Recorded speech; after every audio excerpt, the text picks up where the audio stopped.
Hello दोस्तों, ये कहानी शुरू होने से पहले अगर आपने हमारे चैनल को सब्सक्राइब नहीं किया तो जल्दी से सब्सक्राइब करके बेल आइकन दबा दीजिए, क्योंकि हम आते हैं हर नए कहानी के साथ। जादुई चॉकलेट आइसक्रीम का जादू।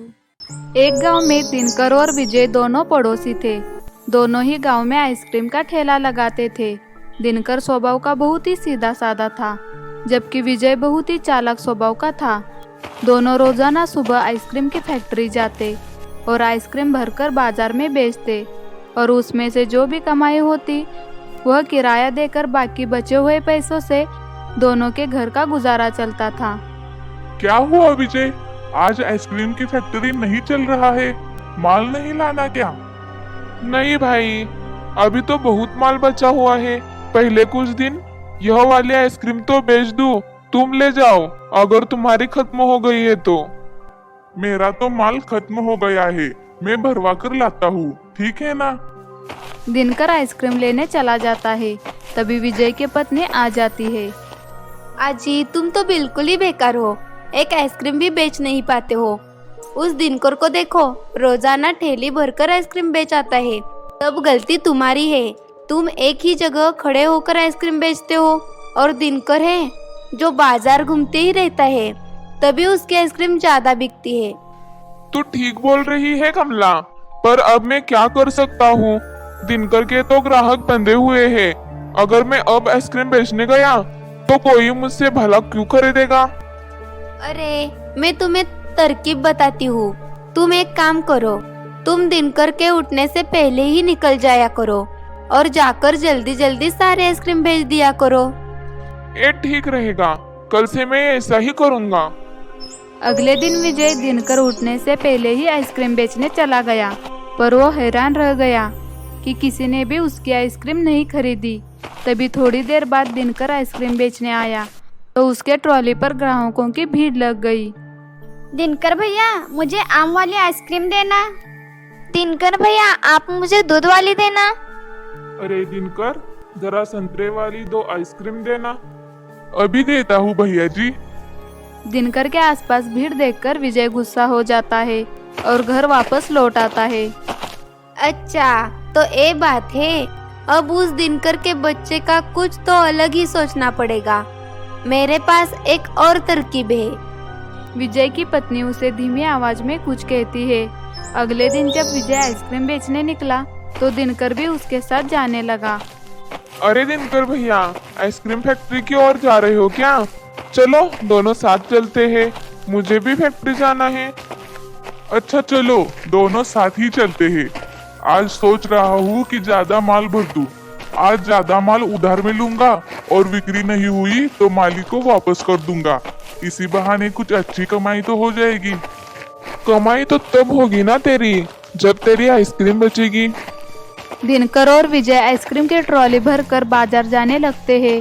तभी विजय दिनकर से कहता है, दिनकर भैया चलिए ना, आज इस नदी के रास्ते चलते हैं, बाजार जल्दी पहुंच जाएंगे। हाँ क्यों नहीं, ठीक है, आज इस रास्ते से ही चलते हैं। वैसे तो हम दोनों साथ में कम निकलते हैं, इसी बहाने बातचीत हो जाएगी। दिनकर विजय के साथ नदी के किनारे से बाजार की ओर जा रहा था। दिनकर विजय के बातों में लगा हुआ था कि तभी विजय दिनकर को जोर से धक्का दे देता है। दिनकर जमीन पर गिर जाता है और उसके हाथों से ट्रॉली फिसलती हुई नदी में चली जाती है। विजय, तुमने एक क्या किया? तुमने मुझे धक्का क्यों दिया? बड़ा आया था आइसक्रीम बेचने वाला, अब बेच कर दिखा। आज तेरी सारी आइसक्रीम नदी में गिरा कर मुझे बहुत सुकून मिला है। अब तो तेरे पास इतने पैसे भी नहीं है कि तू नई आइसक्रीम खरीद सके, और साथ ही साथ तेरी आइसक्रीम की ट्रॉली भी नदी में चली गई। अब मालिक को पैसे कैसे देगा? मैं तो चला आइसक्रीम बेचने, अब तू यहाँ रोता रहे। विजय ऐसा बोलकर वहाँ से चला जाता है और दिनकर रोने लगता है। अब मैं क्या करूँगा? मेरे साथ बहुत बड़ा धोखा हुआ है। हे भगवान, मेरी तो सारे पैसे इस आइसक्रीम में लगे हुए थे। अब मैं क्या करूँगा? मेरा अपना साथी ही गलत निकला। विजय ने मेरे साथ धोखा किया। मैंने कभी नहीं सोचा था कि वो मेरे साथ ऐसा करेगा।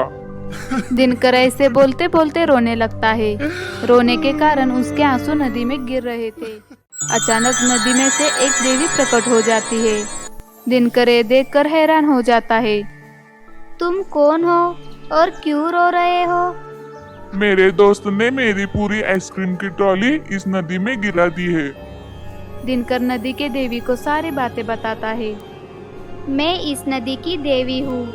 तुम्हारे मित्र ने तुम्हारे साथ बहुत गलत किया है। तुम चिंता मत करो, मैं तुम्हारी मदद करूँगी। मैं तुम्हें जादुई आइसक्रीम की ट्रॉली दे देती हूँ। नदी की देवी दिनकर को जादुई आइसक्रीम की ट्रॉली दे देती है। ये ट्रॉली हमेशा जादुई आइसक्रीम से भरी रहेगी। तुम आराम से अपना जीवन व्यतीत कर सकते हो। आपका बहुत बहुत शुक्रिया देवी, आपने मेरी बहुत बड़ी परेशानी दूर कर दी। नदी के देवी ने दी हुई जादुई आइसक्रीम की ट्रॉली लेकर दिनकर खुशी खुशी बाजार पहुंचता है। उसे आइसक्रीम बेचता देख विजय हैरान रह जाता है। दिनकर विजय की तरफ देखता तक नहीं, क्योंकि उसे पता था कि विजय ने उसके साथ कितनी बड़ी मक्कारी की थी।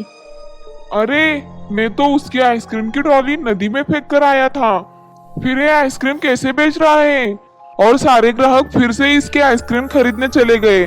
मुझे इससे पूछना चाहिए। विजय मीठी मीठी बातें करके दिनकर के सारी सच्चाई पूछ लेता है। अच्छा, तो ये बात है। अब यह जादुई आइसक्रीम बेचेगा, तब तो यह बहुत अमीर हो जाएगा। मैं भी तो अमीर बन सकता हूँ। अभी कल उस नदी के पास जाऊंगा और अपनी ट्रॉली जानबूझकर नदी में गिरा दूंगा। हाँ, यही ठीक रहेगा। अगले दिन विजय नदी के पास जाता है और जानबूझकर अपने आइसक्रीम से भरी ट्रॉली नदी में फेंक देता है और आंसू बहाने लगता है। उसका रोना सुनकर नदी की देवी प्रकट हो जाती है। नदी की देवी अपने अदृश्य शक्तियों से पहचान जाती है कि यह वही विजय है जिसने दिनकर की आइसक्रीम की ट्रॉली नदी में जानबूझकर फेंकी थी। क्या हुआ? तुम क्यों रो रहे हो? देवी, मेरी आइसक्रीम की ट्रॉली मेरे दोस्त दिनकर ने नदी में फेंक दी और यहाँ से भाग गया। अब आप मुझे जल्दी से जादुई आइसक्रीम की ट्रॉली दे दो, ताकि मैं जादुई आइसक्रीम बेचकर अमीर हो जाऊं। मुझे पता है, तुम वही विजय हो जिसने दिनकर की आइसक्रीम की ट्रॉली नदी में फेंक दी थी। चुपचाप यहाँ से चले जाओ, वरना मैं तुम्हें जलाकर भस्म कर दूंगी। जाओ जाओ यहाँ से, वरना। और हाँ, अगर तुमने दिनकर को कोई भी नुकसान पहुँचाने की कोशिश की तो मैं यहीं से अपने अदृश्य शक्तियों से तुम्हें भस्म कर दूंगी। खबरदार रहना। नदी की देवी का क्रोध देखकर विजय डर जाता है और वहां से दुम दबाकर भाग जाता है। सही कहते हैं, जैसी करनी वैसी भरनी। बुरे काम का बुरा नतीजा होता है। अगर ये कहानी आपको अच्छी लगी तो जल्दी से हमारे चैनल को सब्सक्राइब करके बेल आइकन दबा दीजिए और इस चैनल को लाइक शेयर कमेंट करना ना भूलें। जल्दी मिलेंगे ऐसी ही नई कहानी के साथ।